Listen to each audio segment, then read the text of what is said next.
유 여사님, 떡이나 만든다면서요? 그 손으로 우리 도윤이 인생에도 반죽이라도 뿌리실 작정이신가요?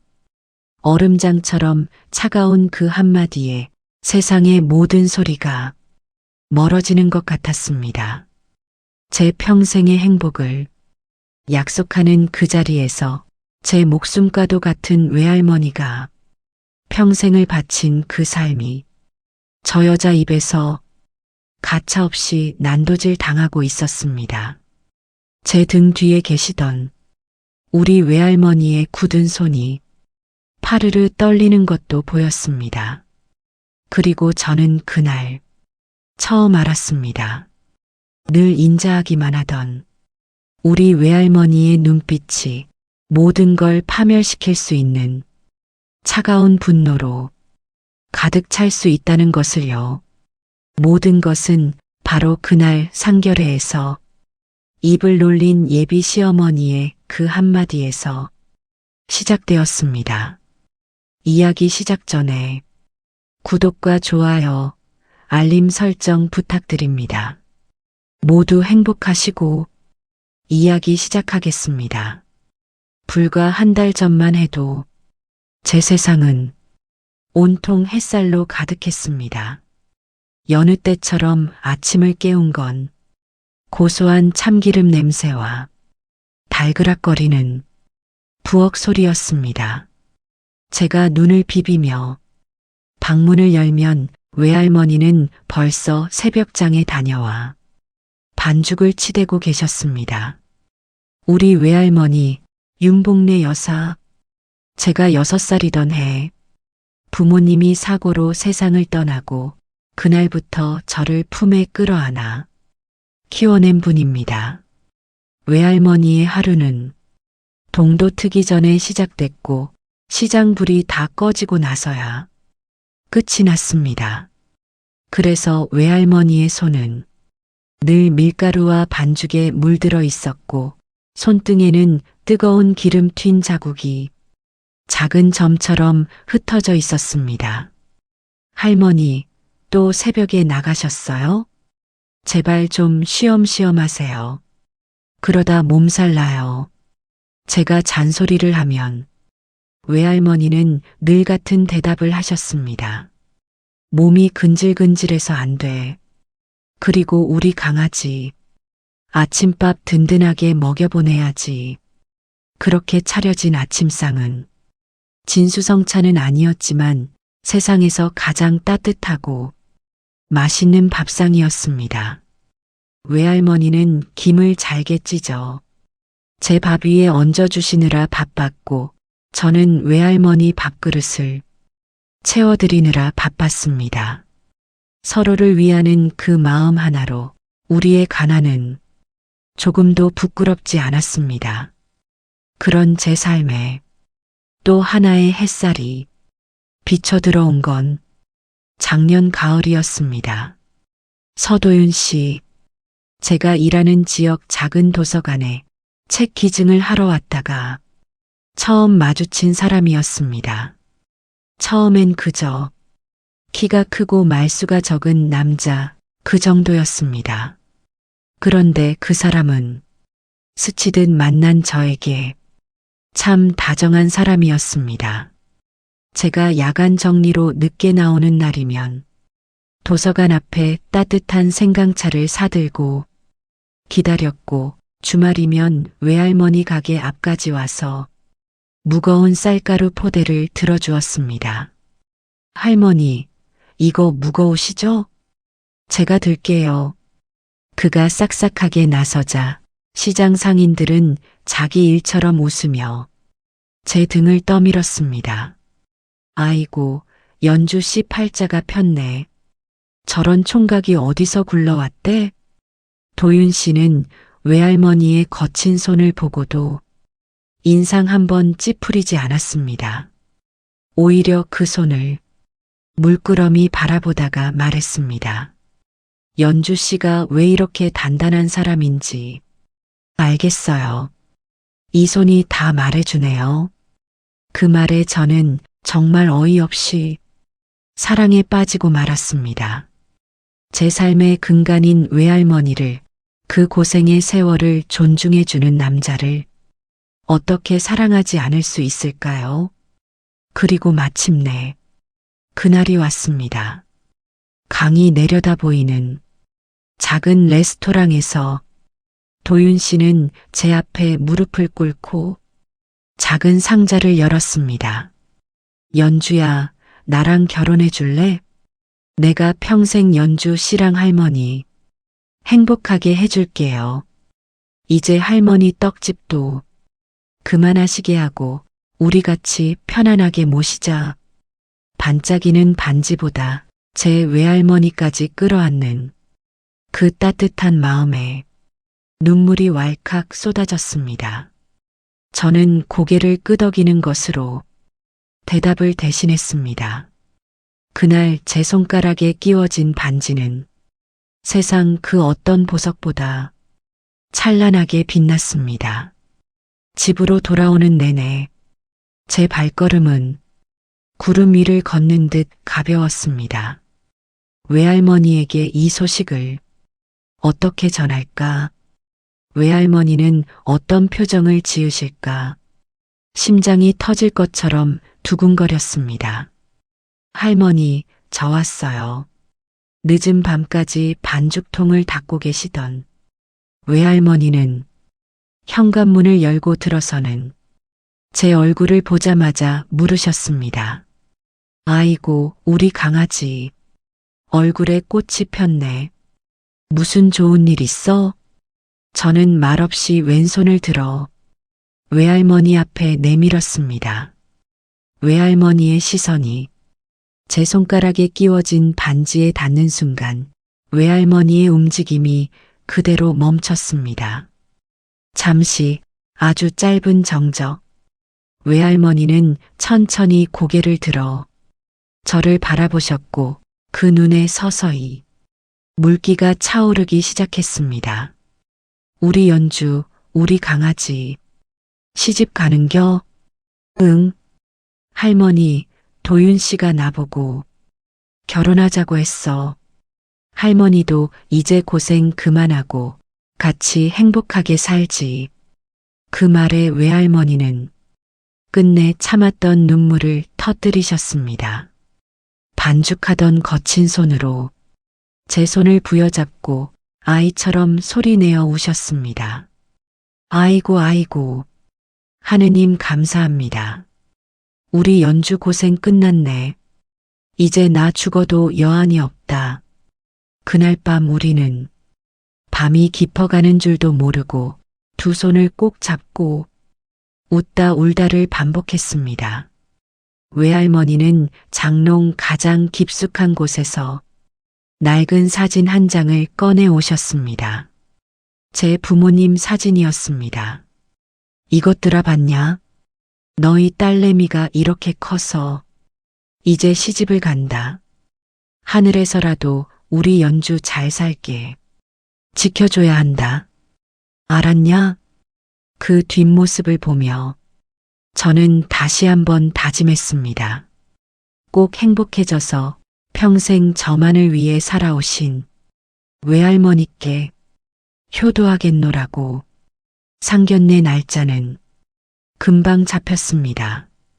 도윤 씨는 제게 미안한 목소리로 말했습니다. 연주야, 우리 엄마가 조금 말이 센 편이야. 혹시라도 실수하시거든 너무 마음에 담아두지 마. 그때는 그 말이 그저 아들을 끔찍이 아끼는 어머니의 유난이겠거니 가볍게 생각했습니다. 그때 알았어야 했습니다. 문제는 말투가 아니라 마음이었다는 걸요.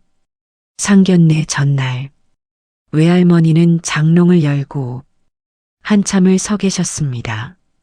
그리고는 가장 좋은 옷이라며 제가 몇 해 전 큰맘 먹고 사들인 베이지색 코트와 단정한 스카프를 꺼내 다려놓으셨습니다. 옷장에는 더 좋은 옷이 없었습니다. 외할머니는 당신을 위해서는 평생 돈 한 푼 허투루 쓰는 법이 없으셨으니까요.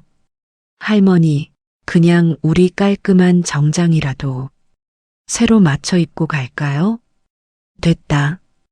하루 입자고 무슨 돈을 써. 이것도 충분히 단정하다. 그렇게 말씀하시는 외할머니 얼굴에는 설렘과 긴장이 교차하고 있었습니다. 저는 어쩐지 목이 메었습니다. 그때 알았어야 했습니다. 외할머니 옷이 문제가 아니라 그 옷을 바라볼 사람들의 눈이 문제였다는 걸요. 상견례 당일 약속 장소인 호텔 한 식당에 들어서는 순간 숨이 턱 막혔습니다. 화려한 샹들리에와 번쩍이는 대리석 바닥, 시장의 기름 냄새와 사람 냄새에 익숙한 우리 외할머니와는 어울리지 않는 너무 차갑고 번듯한 공간이었습니다. 잠시 후 도윤 씨와 그의 어머니가 들어왔습니다. 사진으로만 봤던 도윤 씨 어머니 김설안이라는 여자는 머리부터 발끝까지 값비싼 사람처럼 보였습니다. 우아하게 미소 짓고 있었지만 그 눈빛은 날카롭게 저와 외할머니를 훑쳤습니다. 안녕하세요, 어머님. 저는 오연주라고 합니다. 그리고 제 외할머니세요. 아, 네. 말씀 많이 들었어요. 설안 씨는 마지못해 고개를 까딱하고 앉았습니다. 외할머니에게는 눈길조차 제대로 주지 않았습니다. 어색한 침묵 속에서 식사가 시작되고 설안 씨는 물잔을 천천히 굴리며 입을 열었습니다. 연주 씨는 부모님이 일찍 돌아가셨다고 들었는데 그럼 쭉 외할머님이랑만 산 거예요? 네, 그렇습니다. 외할머니가 저에겐 엄마고 아빠셨습니다. 제 말에 설안 씨는 입꼬리를 비틀며 아주 얇게 웃었습니다. 그 웃음이 위로가 아니라는 건 외할머니가 먼저 알아챘습니다. 어머, 그러시구나. 고생 많으셨겠어요, 사부인.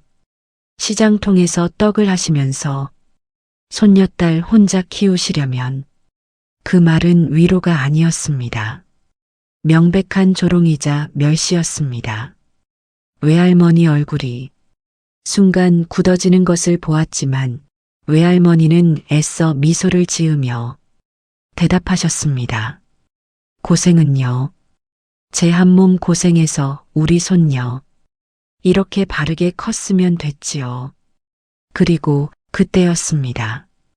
제 인생을 송두리째 흔들어버린 그 한마디가 식탁 위로 차갑게 떨어졌습니다. 윤 여사님, 시장 바닥에서 떡을 빚으시던 그 손으로 우리 도윤이 앞길에도 반죽을 묻히실 작정이에요? 정적이 흘렀습니다. 방금 내가 무슨 말을 들은 거지? 세상의 모든 소음이 사라지고 오직 그 여자의 목소리만 귀에 악마처럼 맴돌았습니다. 이게 과연 맞는 결혼인지 떡집과 사돈을 맺어야 한다니 기가 막히네요. 저는 고개를 들 수가 없었습니다. 눈물이 핑 도는 걸 들키고 싶지 않아 이를 악물고 숟가락만 바라보았습니다. 그때 제 손등 위로 따뜻한 온기가 포개졌습니다. 외할머니였습니다. 외할머니 손은 파르르 떨리고 있었지만 그 온기는 세상 무엇보다 단단하게 저를 지탱해 주었습니다. 저는 천천히 고개를 들어 외할머니를 보았습니다. 그리고 얼어붙고 말았습니다. 늘 인자하고 따뜻하기만 했던 외할머니 눈에 평생 한 번도 본 적 없던 차가운 분노가 이글거리고 있었습니다. 그 분노는 소리치거나 울부짖는 분노가 아니었습니다. 더럽고 추한 걸 바라보는 듯한 경멸, 그리고 내 새끼를 지키겠다는 결이었습니다. 외할머니는 잠시 설안 씨를 말없이 응시했습니다. 이윽고 천천히 젓가락을 내려놓으셨습니다. 그 작은 소리가 적막한 방 안에서 유난히 크게 울리는 듯 했습니다. 오늘 말씀 잘 들었습니다. 이만하면 서로에 대해 충분히 안 것 같으니 저희는 이만 일어나겠습니다. 그게 외할머니의 대답이었습니다. 같이 욕을 퍼붓지도 억울함을 호소하지도 않으셨습니다. 그저 더 이상 상종할 가치가 없는 사람을 대하듯 자리를 정리하셨습니다. 어머 사부인, 제 말은 그런 뜻이... 설한 씨가 당황해 변명하려 했지만 외할머니는 가볍게 무시하셨습니다. 연주야, 일어나자. 그제야 저는 도윤 씨를 볼 수 있었습니다. 그는 하얗게 질린 얼굴로 어쩔 줄 몰라 하며 저와 외할머니 그리고 자기 엄마 얼굴을 번갈아 쳐다볼 뿐이었습니다. 막아서지도 엄마의 말을 끊지도 못했습니다. 그저 잠깐만, 그게 아니라 같은 말만 흘릴 뿐이었습니다. 외할머니는 뒤도 돌아보지 않고 제 손을 이끌어 방을 나섰습니다. 화려하지만 영혼 없는 호텔 복도를 걷는 내내 도윤 씨가 연주야 하고 부르는 소리가 들렸지만 저는 돌아볼 수가 없었습니다. 택시를 타고 집으로 돌아오는 길은 지옥처럼 길고 고요했습니다. 창밖 풍경은 흘러가는데 택시 안 공기는 무겁게 가라앉아 저와 외할머니를 짓눌렀습니다. 외할머니는 아무 말씀 없이 창밖만 바라보셨고 저는 그런 외할머니 옆모습을 똑바로 볼 수가 없었습니다. 할머니 죄송해요. 한참 만에 겨우 꺼낸 말이었습니다. 저 때문에 할머니가 그런 험한 말을... 그러자 외할머니가 천천히 고개를 돌려 저를 바라보셨습니다. 그 눈에는 분노도 원망도 없었습니다. 오직 상처받은 손녀를 향한 안쓰러움만 가득했습니다. 내 탓이 아니다, 아가. 못 배우고 근본 없는 사람 말 마음에 담아두는 거 아니야. 그런 사람한테 상처받는 것조차 아깝다. 할미는 괜찮다. 우리 강아지 너만 괜찮으면 된다. 그 말에 저는 끝내 참았던 눈물을 터뜨리고 말았습니다. 외할머니의 위로가 제 심장을 갈기갈기 찢는 것 같았습니다. 제가 괜찮지 않았습니다. 세상에서 가장 존경하고 사랑하는 외할머니가 나 때문에 저런 수모를 겪었다는 사실을 도저히 견딜 수가 없었습니다. 그날 밤 저는 한숨도 못 잤습니다. 눈을 감으면 설한 씨의 입꼬리와 차가운 목소리가 귀신처럼 찾아왔고 그 옆에는 아무 말도 못하고 쩔쩔매던 도윤 씨 얼굴이 떠올랐습니다. 왜 도윤 씨는 아무 말도 하지 않았을까? 그 생각이 한번 들자 의심이 꼬리에 꼬리를 물었습니다. 평소엔 그렇게 다정하던 사람이 정작 가장 중요했던 순간에는 왜 나를 지키지 못했을까? 우리 엄마가 원래 그래. 그 말로 모든 걸 덮으려 했던 걸까? 다음 날 아침 집안 공기는 전날 밤 상처를 머금은 채 무겁게 가라앉아 있었습니다.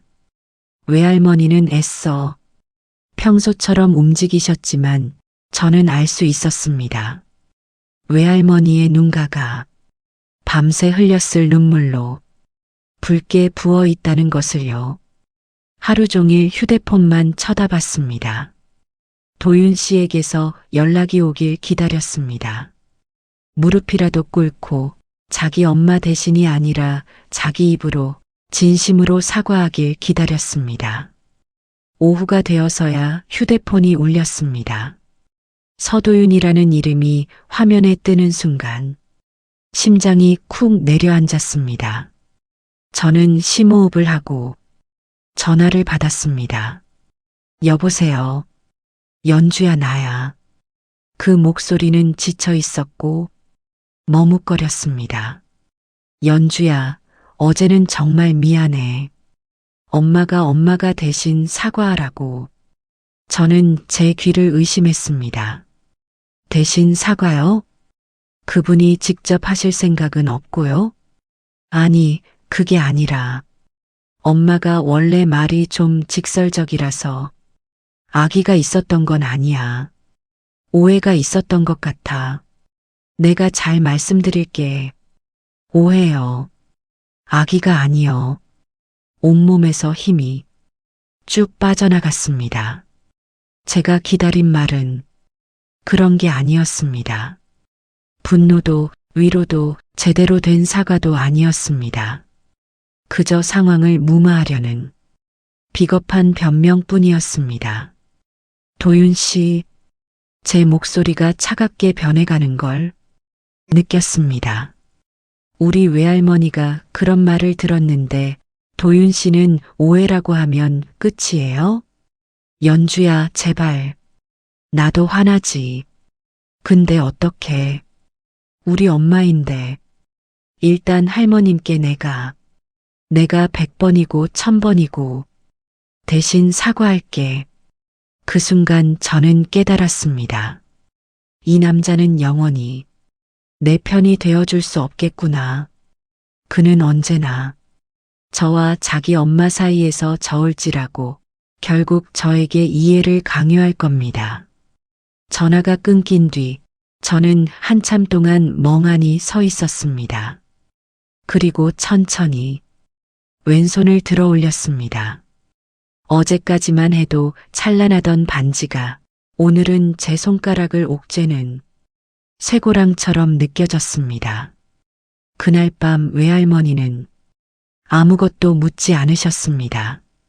저녁상에 마주 앉아 밥을 먹을 때도 그저 묵묵히 제 밥그릇 위에 반찬만 올려주실 뿐이었습니다. 제가 어떤 표정으로 통화했는지 외할머니는 아마 다 알고 계셨을 겁니다.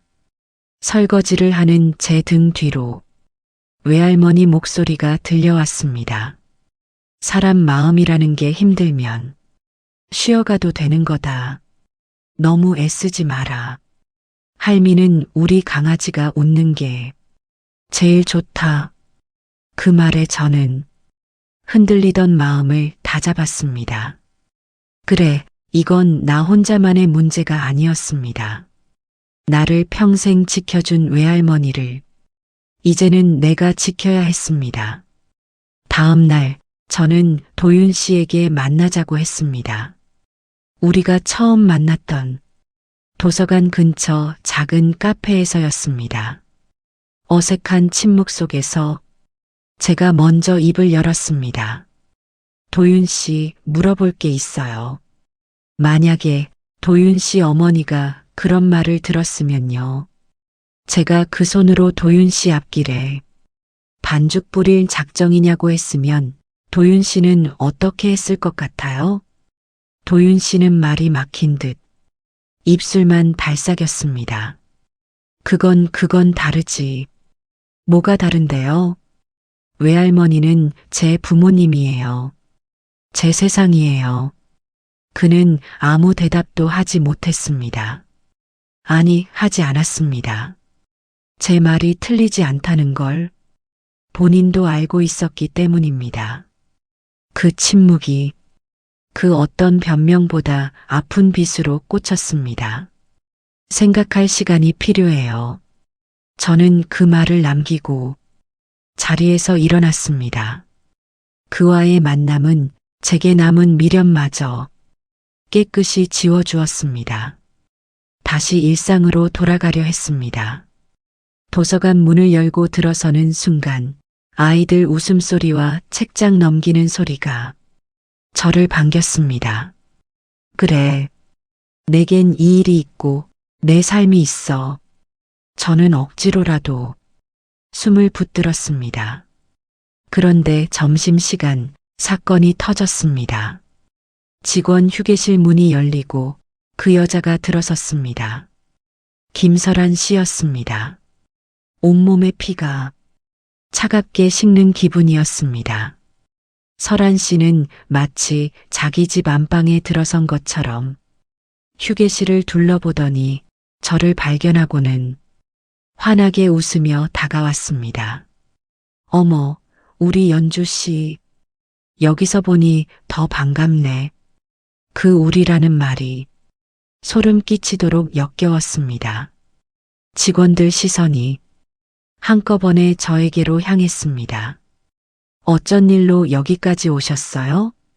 제가 간신히 목소리를 쥐어짜자 설한 씨는 웃으며 말했습니다. 예비 시어머니가 예비 며느리 얼굴 보러 왔지. 뭐하러 왔겠어? 그리고 그때부터 그 여자의 진짜 목적이 드러났습니다.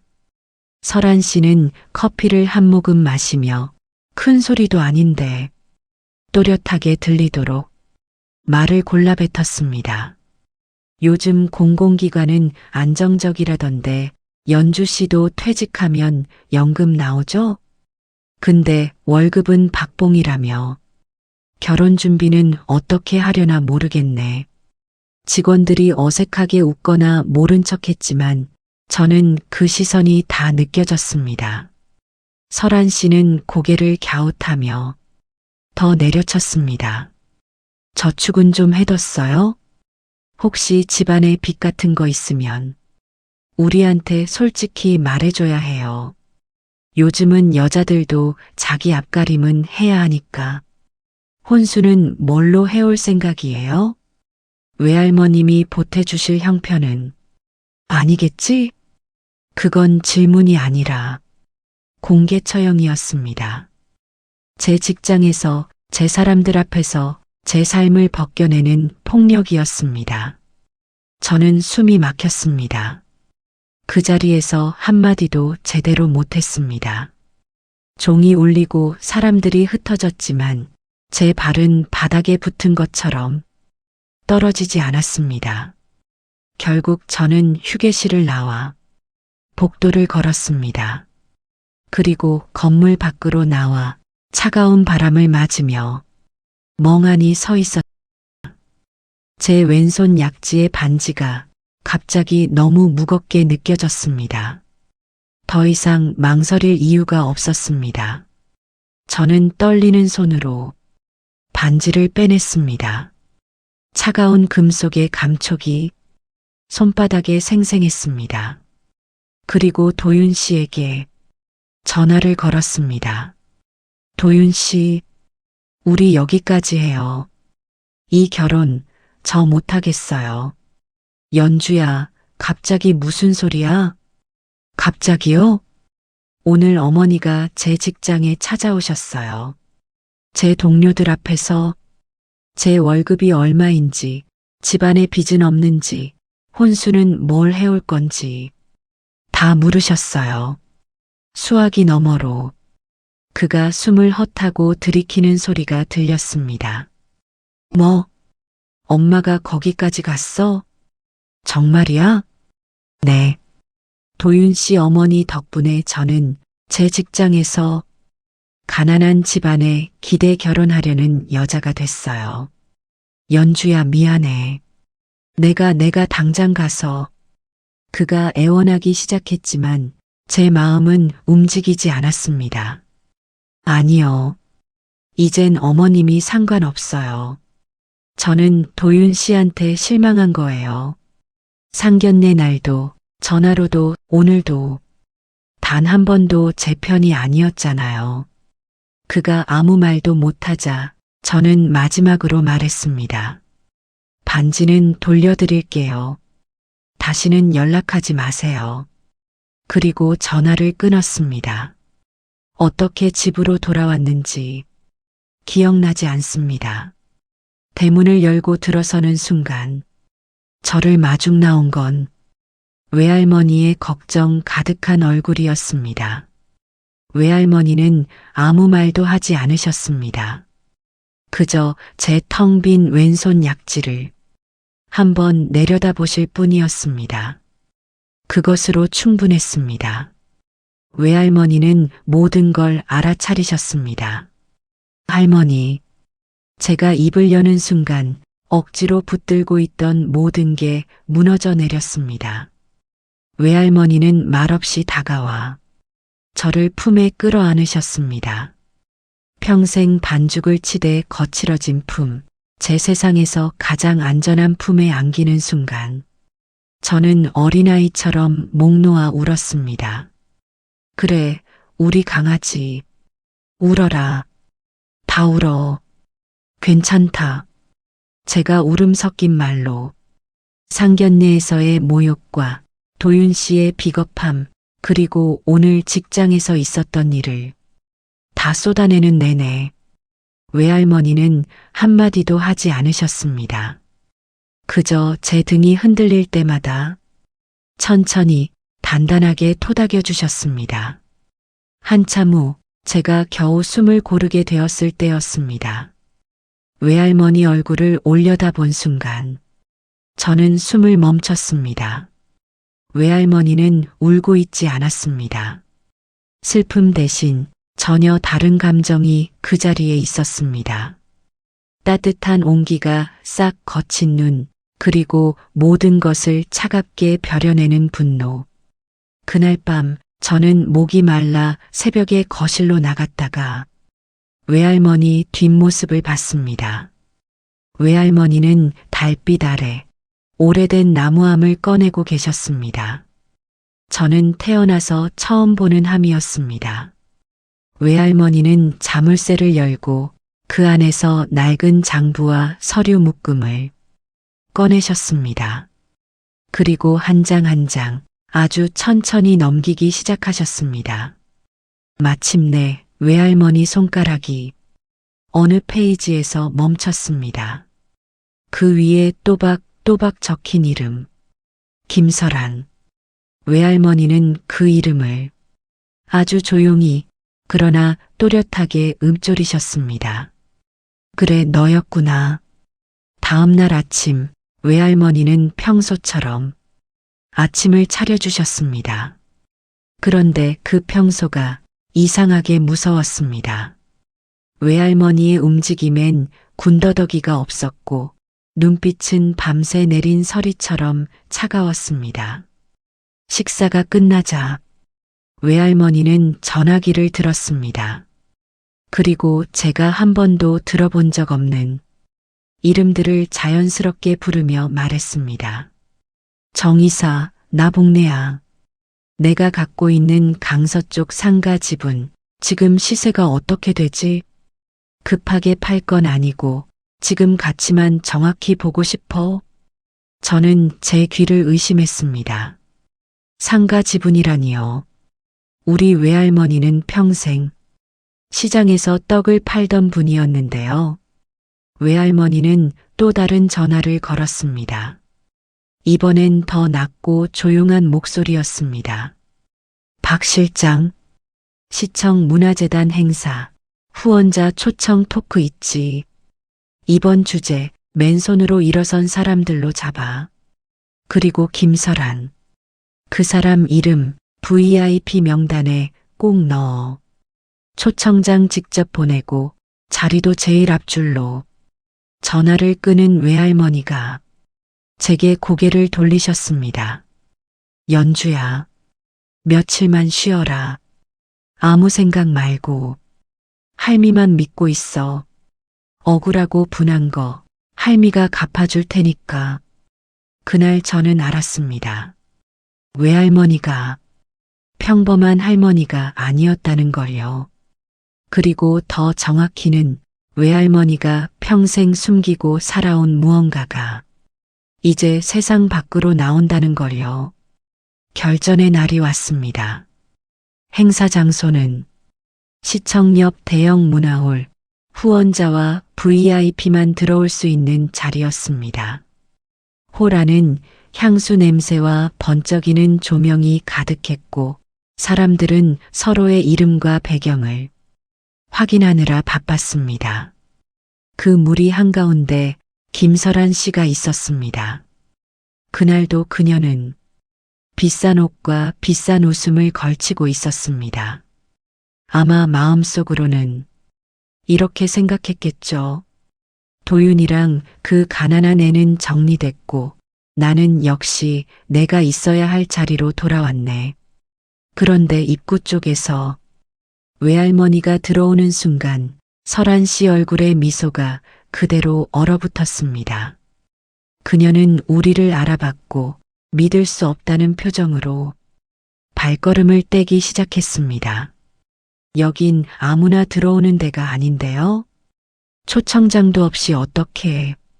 그때 정장 차림의 중년 남자가 다가왔습니다. 외할머니에게 깊게 허리를 숙이며 말했습니다. 이사장님, 준비 다 됐습니다. 이쪽으로 모시겠습니다. 이사장님, 그 한마디에 홀 안의 공기가 멈췄습니다. 설한 씨의 얼굴이 하얗게 질렸습니다. 사회자가 마이크를 잡고 외쳤습니다. 자, 지금부터 후원자 초청 특별 토크를 시작하겠습니다. 오늘 이 자리의 주인공은 우리 지역 문화재단의 실질 후원자이자 설립 초기부터 큰 기부를 이어오신 윤복래 이사장님이십니다. 사람들의 시선이 외할머니에게 쏠렸습니다. 외할머니는 조금도 흔들리지 않고 무대 중앙으로 걸어 나가셨습니다. 그리고 마이크 앞에 서서 천천히 객석을 둘러보셨습니다.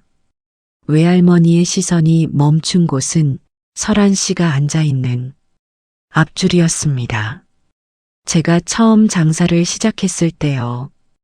외할머니는 아주 부드럽게 말을 꺼내셨습니다. 하루 벌어 하루 먹고 살기도 힘든 시절이었습니다. 그때는 빚이라는 게 사람 목숨이랑 비슷했지요. 외할머니는 잠시 숨을 고르며 말을 이었습니다. 어느 날 젊은 여자가 찾아왔습니다. 아이 분유값이 없다고 딱 한 번만 외상으로 떡을 달라고 하더군요. 저는 그 손이 너무 떨려서 그냥 줬습니다. 사람들은 조용히 듣고 있었습니다. 외할머니는 그 조용함 속에서 정확히 설한 씨를 바라보며 말했습니다. 대부분은 형편이 나아지면 찾아와 고맙다고 말합니다. 그런데 딱 한 사람, 떡을 잔뜩 가져더니 그 뒤로 소식이 끊긴 사람이 있었습니다. 설한 씨 어깨가 움찔거렸습니다. 그때 그 떡집 할머니인지 뒤늦게 깨달은 듯 싶었습니다. 그녀는 고개를 숙였지만 이미 늦었습니다. 사람들의 눈빛이 설한 씨를 향해 조금씩 돌아가기 시작했습니다. 세월이 많이 흘렀습니다. 그런데 얼마 전 뜻밖의 자리에서 그 사람을 다시 만났지요. 아주 교양 있는 사람처럼 말하고 아주 품위 있는 사람처럼 웃더군요.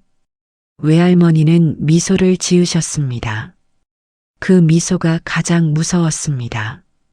그 사람은 제 손이 떡이나 빚는 이라며 그 손으로 누군가의 앞길에 반죽을 뿌릴 작정이냐고 묻더군요. 홀 안에 낮은 술렁임이 번졌습니다. 그리고 외할머니는 마지막으로 아주 또렷하게 말했습니다. 김설한 씨, 앞줄에 앉아 계시네요.